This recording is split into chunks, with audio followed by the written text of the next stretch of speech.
Yo, how's it going, guys? Hope you're good.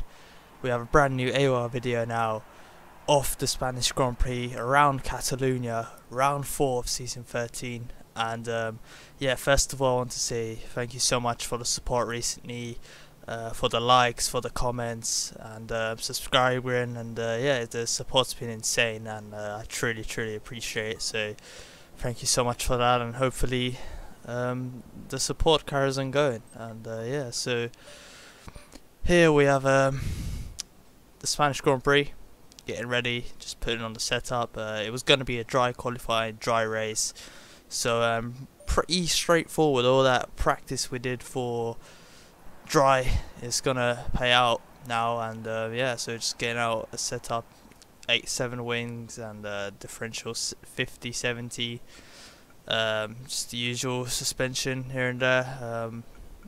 Yeah, so I was actually really looking forward to this race. I quite enjoy driving around this track, but I did have one problem going into this race, and the morning of the race day, Sunday, my spring on my throttle snapped. So unfortunately I had to just swap over from the brake spring to the throttle, and that made the throttle a bit stiffer than it already was, but the brake became completely loose. So yeah, that was a bit of a problem, let's say. And I wouldn't say pace wise it changed too much, but in terms of feel, the feel and like consistency, it was pretty hard. And it was like a lottery, let's say, every time I came into braking zones, and I honestly did not know what I was doing, if that makes sense. I was just going by like muscle memory. So whatever I did before it snapped, I pretty much was doing that and hope for the best. And yeah, tried to tweak it a bit, practiced about a few extra hours, and you can see how much I struggled then into the braking zone here. You can see like the braking is a bit like not as it used to be. Like you can see from the HUD as well that when we brake it's a bit iffy. And but either way, we went and set a 20.6 on the mediums. So yeah, that was a pretty good banker, let's say. I was pretty surprised myself after going through such problems, and this time we actually managed to hit turn 1, the apex, and into turn 3 we go. But we're like already a 10th or so up on our time, so already gaining pace. End of sector 1, we're actually up on our time, and yeah, and you get to see the good demonstration of what I'm talking about, the brakes. If you look on the HUD on right below there, right corner, you can see we brake and we just get off it. And like for me, when I was doing it, I felt like I was actually still applying brakes, but because of the less resistance on the brake without the spring, I pretty much had no clue what was going on. I just braked and hoped like I'm doing what I'm doing, what I did before. And yeah, so we didn't manage to improve our time. We're going to the pits, and I was honestly like, before it snapped, the spring snapped, I was just like, I was pretty confident going into this race, thinking like I have the pace to challenge for the win. But after that problem, and I switched it around, I had to get used to it, and it was pretty hard, to be honest. It really was, because like I said, it's just unpredictable, and I couldn't, like, it was still hard to get used to, and I was just hoping for 3rd place really. Like, that's all I wanted after that. And if I could get 3rd place, 15 points, and hope to get new pedals or get a new spring to fix it by the next Grand Prix, that would be fine for me. But yeah, coming to turn 1 now, turn 2 on the soft tyres, we're already nearly about 2 tenths up on our time, so we're already gaining a lot of time on these tyres. And coming across the sector 1 line, about 1.5 tenths up on the current pole time, has surprised me. But yeah, so far so good into this tricky left-hander. This time we actually get it on point, let's say. I felt like that was a good lap in terms of that. But yeah, when we came to finish our lap, we're about 8 tenths up on our time. Coming across the line, I believe we improved by 8 tenths, so that would put us for 19.8 on provisional pole.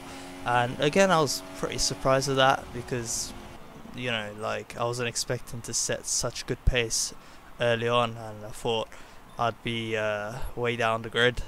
But looking at the grid order now, Cupid actually pipped us down by about half a tenth, I think it was.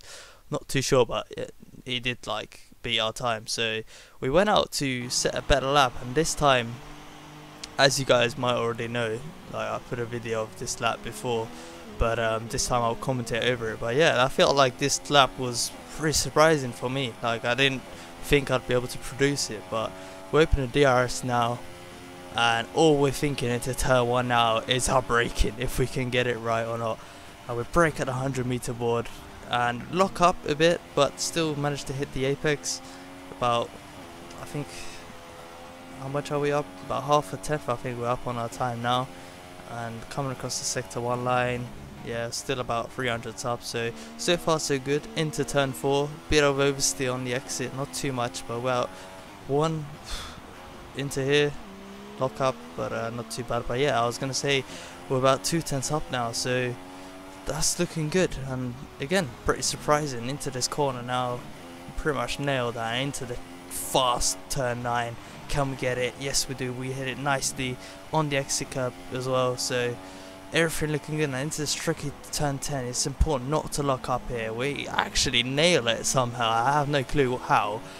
But yeah, into turn 12 now, right hander Cupid actually tries to get out of our way, but that put us off slightly with reverse on the right as well. But we try not to lose any time from it. Into this like last chicane, pretty crucial here to get a good exit, avoid the exit curb on the left. We picked it up a bit, lost a bit of time, but nevertheless a good lap coming across the line now with a 19.6.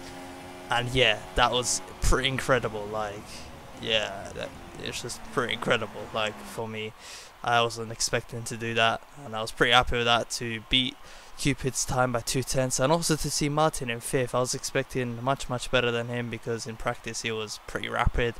But nevertheless, we have Cupid 2nd, Limitless 3rd, Surprisement 4th, Martin 5th, and yeah, so yeah, looking forward to the race. But I knew, like, with the pedal problem I had, I thought like I'd lack consistency in the race and probably just end up with, I don't know, like P3. Like if I got P3 out of this race, I would have been really happy. I'm not even joking or taking the piss. I was gonna be really happy with P3.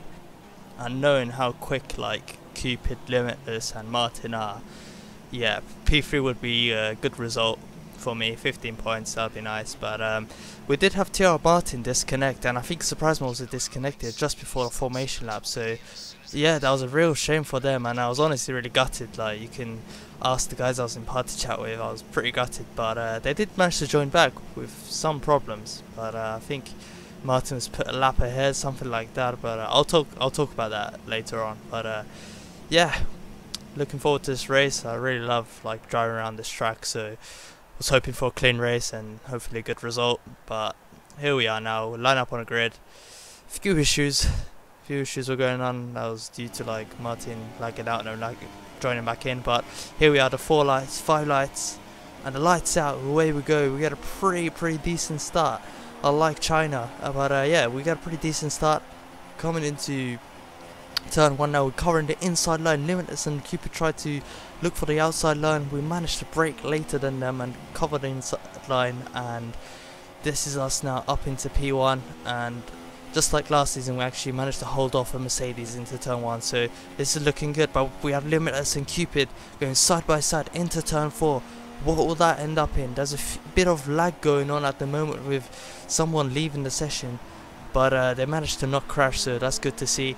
And Cupid manages to stay ahead of Limitless, and as you can see there, Martin leaves the session, and you can see on the top left there he's put as 1st place, and that stays for like the whole race. And you can see in the map there's blue flags, and that's actually for Martin's car, because apparently since apparently he's the lead car, he's coming to lap cars. So yeah, he was just put a lap ahead for some reason, and it's got something to do with joining in, like leaving the session, something like that. It just messed it up. But I can tell you that when he joined back, he was about P18 or something, so he was just looking to pull on a really good comeback. If he could do that, that would be good. And you can see he joined back. There you go. And yeah, it's a real shame. It kind of killed the battle for the lead, let's say, because I thought like he had the pace to give us a good challenge. and you can see that the fastest lap apparently is a 1 minute 5 by Tyrrell Martin's car, but yeah, that's not true. It's just put a lap ahead and some timing glitch going on, so yeah, again, real shame. But either way, we come to turn 4 now, lap 2, still at about 3 tenths ahead of our teammate, and yeah, so the important thing here was to just pretty much try and pull away from the cars behind, and just if we're gonna have a battle at the end, me and Cupid can have a battle, but the aim is just to work as a team and just pull away so we can have our own battles later. And I said it to myself before the race even started, if Cupid was still in my slipstream, still within 1 second, I would just like let him pass, because, well, not let him pass, but if he goes past, I wouldn't just like push. No point pushing, because there was 2 strategies for this race. One was a soft, medium, and the other one was soft, hard. So you'd have to go later on your first stint on the softs, and then just like, yeah, just save your tyres on the hard basically and try to go to the end. And I can tell you that both were pretty much the same in terms of pace, I think. But here we go now, Cupid on the inside, so he's already gone past us, and into turn 1 we actually brake early so you can have the line. And yeah, so far so good. And from here on, my plan was just to do the one stop. Like, in my head I was like, okay, like obviously there's no way I'm gonna beat him on pace, especially not with these pedals, because I was struggling for consistency, and confidence wise it just wasn't there. It's like, I can tell you that when doing like race sim after my pedals snapped and before, compared them to, and I was losing about a tenth or 2 maybe every lap. So yeah, so on pace wise I was never gonna beat Cupid, so if I did the same strategy as him, I think he would still have the lead. But you're probably wondering what's going on now, and that's actually my capture card stopped recording after lap 3. So this is actually us coming out of the pits on lap 9. So this is Cupid on mediums. He pit on lap 6 to pit on mediums, and we pit on end of lap 8 to go on hards. And I was followed by TR Limitless, who was pretty much all over me at the end of stint 1. He was right behind me, and he got held up in the pits, so he lost about 2 seconds in the pits, and that just basically dropped him about 2 seconds, 3 seconds off us. So that was a shame for him, but he just got held up in the pits. But like I was saying earlier, I thought, like, because I didn't have the confidence or the pace, I thought there was no point of me trying to replicate Cupid's strategy and win like that, because that was never going to work for 2 reasons. One, because he would have always got the undercut because he was the car ahead, and 2, just the traffic, really. Like, the traffic was always going to play a part. So I thought, if I just go on hards and avoid the traffic and just let Cupid go through the traffic, then I'm pretty sure I will then have the pace to challenge for the win. And you can see now on lap 10, we're on the hards, we're behind Terrell Williams. We're currently in 10th place. It says 11th, but we're 10th because Martin, who's like saying he's leading, he's not actually leading, he's actually behind us. And yeah, so the position is always one place behind instead. But now we have on board with reversal, and it was pretty crucial for me, because I knew if I got stuck behind reversal, he'd try and help his teammate Martin by trying to like basically hold me back as much as he can. And seeing him on hard tyres, I knew he was gonna go for a very long stint. But now he goes past 6 kills, so me behind, I was actually right here, I was actually in lane saving my tyres and just waiting for reversal to just basically like pit, or his tyres just to go off. And once his tyres go off, I can push and use my tyres as my fuel. There's no point pushing to get behind him and they get held up. It's better to save my tyres and fuel, and then as soon as he pits, I can start pushing. Like everything I said, I can just push that. And yeah, so that was in my mind. And you can see also Shree's now also in the mediums like Cupid, so he'll be looking to make a charge, and he actually overtook Limitless. He was going pretty fast, and but me ahead, I knew like after about 6-7 laps his tyres would go off, not go off, but drop to a grip level that would be pretty much the same as mine, because his mediums are just like degrade way quicker than my hards, and the hards were like really consistent around here. So yeah, I knew that would happen, and so there was no point in me pushing too hard.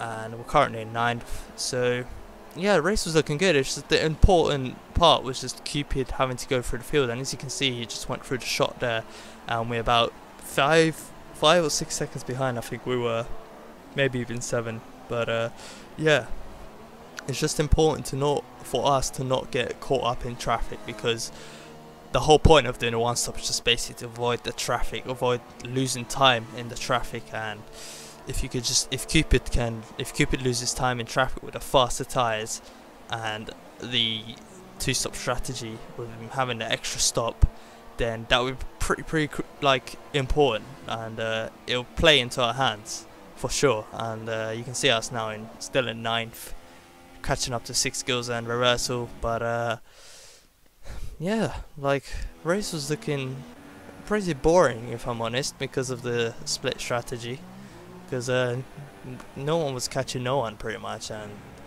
everyone was just in their positions. Like Limitless was keeping the gap to me, and Cupid was opening the gap to us, and you can see Cupid actually making pretty good overtakes here and there, overtaking to turn 9. That was pretty nice. And yeah, so he was making his charge through the field. We actually had reversal. He actually spun ahead of us. We didn't get to catch that, and he later went and retired after spinning. And his mission objective of this race of holding me back was no longer there, so he thought he'd retire from it. No, I'm just kidding. His race was just pretty much over, because the one-stop strategy, if you break your wing, then there's no point really racing after that, because you commit to a one-stop. So no point doing a 2-stop after that, because you're just not going to finish in a good position after going 15 laps on hard tyres. So yeah, can't blame him for retiring. But here we do have on lap 15, you can see Raikkonen in 3rd, us in 4th. I think Cupid, he's still way ahead. I think he's proficiently, I think it's net 3rd or net 2nd. But you can see Limitless there, gap not really like open between him and Shree's, because like I said, Shree's medium tyres have pretty much starting to go off now. But we do have now a lap 21 with Cupid on mediums, and this is actually after his 2nd stop. So we're in net 3rd at the moment. Net 1st, sorry. We're net 1st, and we have Cupid about 4th or 5th on the medium tyres, and the gap was about 9 or 10 seconds at the time. So I knew if I could just like only lose 1 second a lap until lap 27, 28, then that'll be okay. That'll be enough, because after lap 28, 29, his medium tyres will go off to the point where it'll be the same. Like, he'll be setting the same lap times as our hards, because our hards were setting the same times from the start of the stint until the end of the stint. So I was not going faster or slower. It's just the other cars around me going faster or slower due to the mediums degrading basically. And we do have now Cupid catching up to Limitless. So obviously, for the championship, that was really important for Cupid to at least finish 2nd, because he doesn't want to lose any more points than 7 to us, because like it's just cost him in the championship. But we do have Martin in 4th, making a brilliant comeback all the way from 18th down, all the way up to 4th basically. And end of lap 25 we have now, start of lap 26. And Cupid actually gets close to Limitless, makes a move on the inside down into turn 1, so he's now up to 2nd place, Limitless in 3rd. And we have, I think you can see the Red Bull of Martin and a shot behind there into turn 1, he was going 4th. So yeah, the race towards the end was looking like a pretty, yeah, it was spicing up towards the end, let's say, with overtakes here and there. And we have Stu doing an amazing drive in 5th, I think he was. And Shrees actually tries to get past him now into, this is a battle for 5th, I believe, and Shrees goes past him. So that's, whoa, I thought Stu was going to go down the inside there, but fair play, good batting from them two. And we switch back to now Limitless in 3rd, holding on to Cupid there, and switching on to lap 29. And quick shout out to STSF Alonso, actually. He was the one, well, he's my brother actually, but yeah, he was the one getting us this footage for me to use.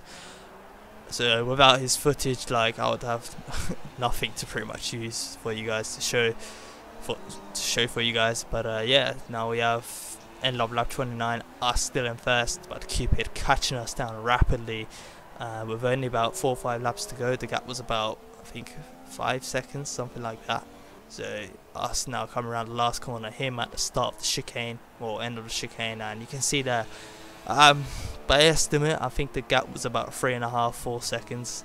Can't remember exactly, but yeah, it was something like that. But I kind of knew, like, that it was in the bag, because, like, my tyres were at a good range. They were still like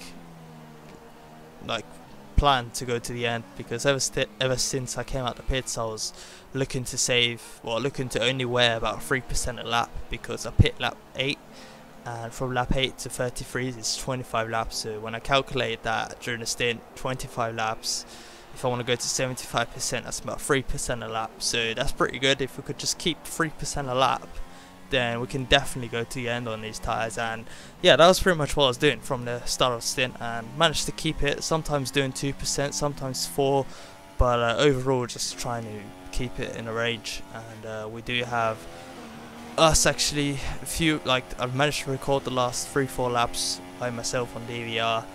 And yeah, so now you can see the front left is actually 66%, with the rear left 65%, them two being the highest. And yeah, again, coming across the line 68% this time, so again 3% a lap. And you can see Cupid there about 2.5-3 seconds behind.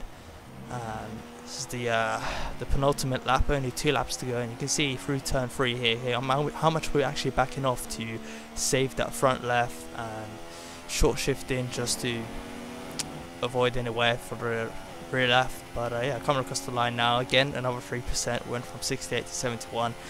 And starting the last lap here, it was there. Like, I could finally have a bit of relief, and at this point I was just hoping that the tyres wouldn't go up to like 75%. The whole race I've been saving the tyres to not go, or not even get close to 75%, because I know, like, after 75% it's pretty much random punctures, so it could happen at any point once you hit 75. So was just basically trying to avoid getting to 75. So yeah, looking good at the moment, still on 72%. And I heard during this race that my brother told me that Limitless got a puncture when he went, I think it was something like 80%, something like that, he got a puncture on. So keeping that in mind, I was just trying to avoid, and even like put my brake bias towards the rear 58%, just to save the front left even more. And at this point here, on 72%, I knew, like, I wouldn't suddenly hit 75 or even get to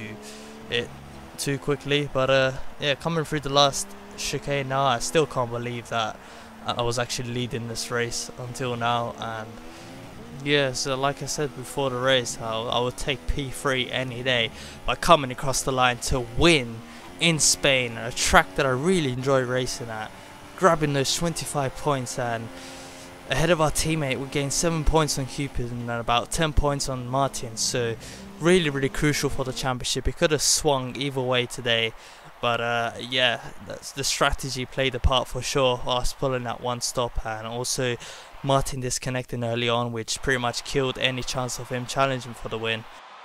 And here actually I have a bit of footage of the lap times, if you guys want to pause and check just compare it from our times, compare it to like Cupid's times. And you can see the hard tyre was pretty consistent, and I was really happy to put in those consistent times, because I had doubts before the race, that's for sure. And yeah, now you can get to see Cupid's lap times. But he actually had the time penalty, which I wasn't aware of at the time.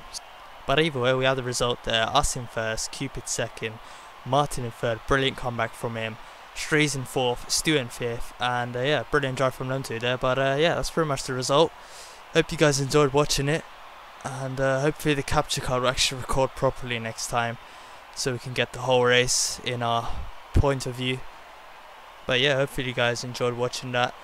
Feel free to ask anything in the comments below. I'll make sure to reply to you guys. But yeah, I'll catch you guys next time out in Monaco. Thank you so much for the support, and I'll see you then. Cheers.